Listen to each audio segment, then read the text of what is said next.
ಹೌದು, ಇವತ್ತು ನೋಡಿದೆ ನಾನು.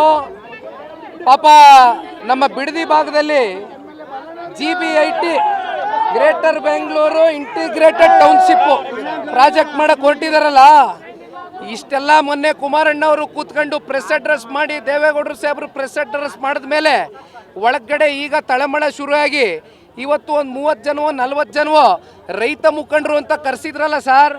ಡೆಲ್ಲಿ ನಮ್ಮ ಬೆಂಗಳೂರಲ್ಲಿ ನೋಡಿದ್ರ ಅವ್ರ ಕಚೇರಿಲಿ ರೈತ ಮುಖಂಡ್ರ ಮುಖವ ಅದು ರೈತ ಥರ ಕಂಡ್ರ ಅವರು. ಯಾವ ರಿಯಲ್ ಎಸ್ಟೇಟ್ ದಂಧೆಕೋರರು ದಲ್ಲಾಳಿಗಳನ್ನ ಯಾವನಾದ್ರೂ ಹೋಗ್ಲಿ ಹಸಿರು ಶಾಲ್ ಧರಿಸಿದ್ರೇನ್ರಿ?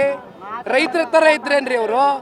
ಕಾಂಗ್ರೆಸ್ನ ಮುಖಂಡರನ್ನೇ ಕೂರಿಸ್ಕೊಂಡು ಯಾವ ದಲ್ಲಾಳಿಗಳು, ಕಮಿಷನ್ ಏಜೆಂಟ್ಗಳು, ರಿಯಲ್ ಎಸ್ಟೇಟ್ ಬ್ರೋಕರ್ಗಳನ್ನ ಕರೆದು ಕಾಟಾಚಾರಕ್ಕೆ ಅವ್ರ ಅಭಿಪ್ರಾಯ ಸಂಗ್ರಹಣೆ ಮಾಡ್ತೀವಿ ಅಂತ ಸಭೆ ಕರೆದು ಏನು ಮಾಡಕ್ಕೆ ಹೊರಟಿದ್ದಾರೆ ಶಿವಕುಮಾರ್ ಅವರು? 80% ಜನ ರೈತರು ಒಪ್ಕೊಬಿಟ್ಟವ್ರಂತೆ ಲ್ಯಾಂಡ್ ಅಕ್ವಿಸಿಷನ್ಗೆ. ಏನು ಬಂದಿದ್ಯೇನಪ್ಪ ಸಾಹೇಬ?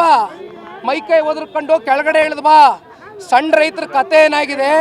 10 ಗುಂಟೆ 15 ಗುಂಟೆ 20 ಗುಂಟೆ ಜಮೀನನ್ನು ಇಟ್ಕೊಂಡು ಹೈನುಗಾರಿಕೆ ಮಾಡ್ಕೊಂಡು ಕೊನೆಗೆ ಗೌರವಿತವಾಗಾದ್ರೂ ಹಸುನೋ ಕುರಿನೋ ಮೇಕೆನೋ ಸಾಕೊಂಡು ಜನ ಅಲ್ಲಿರ್ತಕ್ಕಂಥ ಸಣ್ಣ ರೈತರು ಬದುಕ್ತಾವ್ರೆ. ಅವ್ರ ಹೊಟ್ಟೆಗೆ ಕನ್ನ ಹಾಕೋದು ಬೇಡ. ಮತ್ತಿನ್ಯಾವನಿಗೋ ಕೋಟಿ ಕೊಡ್ತೀನಿ, 2 ಕೋಟಿ ಕೊಡ್ತೀನಿ, 3 ಕೋಟಿ ಕೊಡ್ತೀನಿ ಅಂತ ಬೆಂಗಳೂರಿಂದ ಬಂದು ಯಾರ್ಯಾರೋ ಪಾಪ ಇನ್ವೆಸ್ಟ್ ಮಾಡಿ ಜಮೀನು ಇಟ್ಕೊಂಡಿದಾರಲ್ಲ, ಯಾರ್ಯಾರ್ದು ಹೆಸರಲ್ಲಿ ಇನ್ವೆಸ್ಟ್ಮೆಂಟ್ ಮಾಡ್ಕೊಂಡು ಇಟ್ಕೊಂಡವ್ರಲ್ಲ ಇವರು. ರಿಯಲ್ ಎಸ್ಟೇಟ್ ದಂಧೆಕೋರರಿಗೆ ಅನುಕೂಲ ಮಾಡ್ಕೊಡಕ್ಕೇನ್ರಿ ಇದು? 80% ಜನ ಒಪ್ಕೊಬಿಟ್ಟವ್ರ? ಇವರೇ ಕೂತ್ಕೊ ತೀರ್ಮಾನ ಮಾಡಿಬಿಟ್ರಾ? ಹೋಗಿ ಏನಾದರೂ ನೀವು ಪರಿಶೀಲನೆ ಮಾಡಿದ್ದೀರಾ?